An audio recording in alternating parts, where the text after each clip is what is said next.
Hi and welcome back. If this is your first time on my channel, my name is Rachel and I also blog over at thislovelylittle.farmhouse.com. So today I'm going to talk to y'all about ways that you can start homesteading and living more of a homestead lifestyle, even if you don't live on a lot of property, you don't, even if you're in like a suburban area or maybe on an acre or something like that, like you don't have a lot of property, but you want to start living like, more self-sufficient and having a homestead lifestyle. So these are some ways that you can start that no matter where you live and no matter what stage of life you're in, because you can.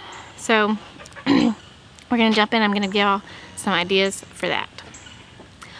First, I want to say thank you for joining. I really appreciate you watching my video. If you like it, please give it a thumbs up and subscribe. I would really appreciate that. It helps. It just helps the whole crazy algorithm thing, and I really appreciate having you here. So thanks for joining. So when you talk about homesteading and wanting to have a homestead lifestyle, what exactly does that mean? What is homesteading? And I, in my head, had a general idea, like I know what I think it is, but I never really had a definition or, put that into a verbal, this is what homesteading is, or even this is what homesteading is to me. So I looked up just to see what the internet says homesteading is. And I thought it was really interesting because I'm not a Wikipedia fan, but the Wikipedia definition really, I was like, oh yeah, that's exactly what I think homesteading is. So the Wikipedia definition is, homesteading is a lifestyle of self-sufficiency, which that's what I think of homesteading. It's learning and trying to be more self-sufficient. It is characterized by subsistence agriculture, home preservation of food, and may also include the small-scale production of textiles, clothing, and craft work for household use or sale. So when I read that, I was like, yeah, that's exactly what I think homesteading is. So to me, that is what homesteading is. It is having a more self-sufficient lifestyle, doing things for yourself instead of relying on maybe like going to the store or anything else like that, like being self-reliant. And not completely, like we're not living off the grid, we don't have solar energy, so we're not, what even some people I'm sure would consider homesteading, but for us, this is what homesteading is. So with that in mind, we're going to talk about some things that you can do to start homesteading no matter where you live or what stage of life you're in. So one really easy change to make that is along those lines is cooking from scratch. And that could be, making bone broth, yogurt, your own yogurt, learning how to make your own bread, whether yeast spreads or sourdough, because you can save a lot of money, you'll be a lot healthier, and it's being less reliant on the grocery store. So also, I'll link, I have a video if you're interested in learning how to make bone broth. It's super easy in the Instant Pot, and yogurt as well. I'm sure I'll be doing some yogurt and bread recipes in the future too. But I'll link below in the description and probably put some cards, any of the videos that I have in the topics that we're talking about. So cooking from scratch is an easy way to start more of a homestead kind of lifestyle and being less reliant on the grocery store. Second is gardening, and that could look different for, totally different for any situation you're in. It could range anywhere from container gardening to raised bed gardenings to, vertical gardening and square foot gardening, all the way to a huge, 2-acre row garden. So gardening is one of those things that you can easily scale for any situation. It can be small, it can be large, it can be to feed your family, it can be to sell extra produce at a little stand you set up at your house. So gardening is one of those easy things that you can start no matter where you are and grow your own food.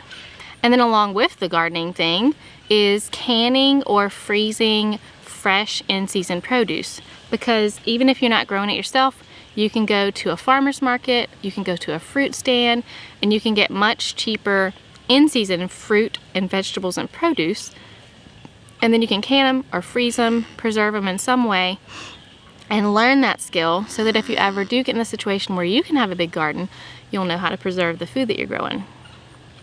Another easy thing is getting a few backyard hens. And that could be, you know, having 3 or 4 hens in your backyard, all the way up to, you know, if you're on a few acres of land, a couple, you know, 1 acre of land or however much, half acre, you could put up a coop and, you know, have 10 or 15 hens and sell the extra eggs that you get. But chickens are one of the easiest things to start with. I know a lot of people think chickens are difficult, but they're really not. They're really easy. Pretty much, you feed them, you give them fresh water, and they lay eggs. Chickens are super easy. And even a lot of places, a lot of subdivisions even, you can have hens. A lot of them have rules that you can have roosters. So check the regulations of where you live, because chickens might be a really viable thing to start with. They're easy, they're enjoyable, and they provide you with eggs every day. There's not many things that are quite as enjoyable as walking out to the chicken yard and gathering fresh eggs every day. It's really something to do. So, chickens. Another thing that you can do to work in the whole homesteading realm, get that lifestyle going, is buying local meat. If you're not at a point where you can raise your own meat, you can find a local farmer. A lot of them will sell half of a calf or a quarter of a calf. Farmers that grow pigs, they'll sell like a half a pig or a quarter of a pig, or even a whole pig, you know, depending on how much freezer space you have. You can find a lot of times a local farmer who raises and butchers their own chickens, so you can buy chickens that way. There's a lot of options as far as if you can find someone in your area that grows their own, you can buy local meat instead of going to the grocery store and buying meat. It'll be way higher quality, and you'll know more of what you're getting when you're buying it that way, from a local farmer instead of from the mass-produced grocery store. Another option, depending on how much land you have, you know, if you have an acre or a half acre even, just a little bit of land, goats would be a good option if you want to get into maybe a little small-scale home dairy. You could also butcher the babies for meat if you are into that kind of thing. But yeah, goats would be a really good start as well. Do your homework before you get goats though, because there are a lot of things health-wise, nutrition-wise, you need to know about goats before you get them. And I also have a video about goats versus cows as far as a home dairy animal and which one might be right for your homestead. So I do have a lot of information about goats in that post. If you're interested, go check it out and I'll link it. But goats, they have some like really tiny goats that are smaller than your average dog that you can put a couple of them in a really small area and have some milk, and you know, start homesteading in that way. So if that's something you're interested in, check into them. Nigerian dwarfs are a very popular small breed of milk goats. But also, you know, depending on how much land you have, you could get a full size like a Nubian, which is what we have. You can keep them on a lot smaller area than what you can keep a cow or something like that. Even if you have to feed them more, it's an option. It's a very viable option. So the main thing is, no matter where you are. Mommy, I got flowers. Oh, good. Are they pretty flowers?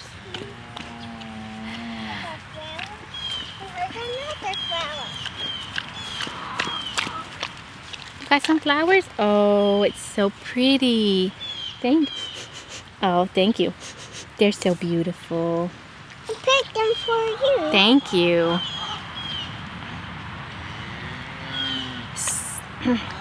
So the main thing is, no matter where you are and no matter what stage of life you're in, is that you can start learning new self-sufficient and homestead skills of interest, so that if you ever get to the point where you can move to more land or not, even if you stay where you are forever, you can live this more self-sufficient lifestyle by little flowers that my little girl picked for me.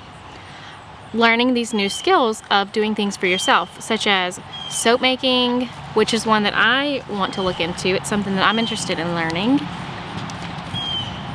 Sewing, making, you know, whether it be your own clothes or just sewing little craft things around your house, repairing clothes that get torn, any kind of things like that. Medicinal herbs, foraging, animal husbandry. That's something really good to start learning before you get them so that you're not so unprepared. Fermenting, bread baking, making butter. So you can do all of those things no matter where you live. You don't have to live on 45 acres to be able to start learning these new skills. So there you go. That is my take on how you can start homesteading even if you don't live on land, even if you can't have a cow or you know, raise your own meat chickens or any of those things. There are a lot of ways that you can start.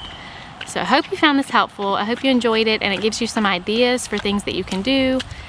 If you have any other ideas, I would love to hear them. Let me know in the comments below, because I would be curious to see what your take is and the things that you think you could start with now. So thanks for joining, and I hope this was helpful, and I will see you in the next video. Thanks. Bye. It is characterized by subsistence